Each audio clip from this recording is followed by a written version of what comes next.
அதனால நம்மளும் அவன் இப்படி நடிக்கிறானோ, காங்கிரஸ்காரனை வச்சுக்கிட்டு நடிக்கிறானோ, அதே போல நம்மளும் என்ன செய்யணும், காங்கிரஸையும் எதிர்க்கின்ற போல காட்டி, எடப்பாடியும் மட்டம் தட்டுற மாதிரி காட்டி பிஜேபியை ஒழிக்க வேண்டும். அதான் நம்மளுடைய கொள்கையாக இருக்க வேண்டும். இந்த கொள்கையை உறுதிப்படுத்தினால்தான் வருகிற பாராளுமன்ற தேர்தலில் நம்ம பெருவாரியான வாக்கு வித்தியாசத்தில் வெற்றி பெற முடியும்.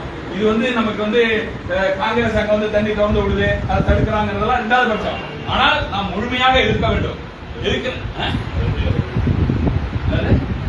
எதிர்க்கணும். எதிர்க்கணுங்கிற ஒரு மாயை காட்டணும். காட்டினாதான் உண்மையை மாயை காட்டணும். அப்பதான் இங்க இருக்கிற ராஜ்குமார் எம்எல்ஏவும் கடுமையா பேசணும்.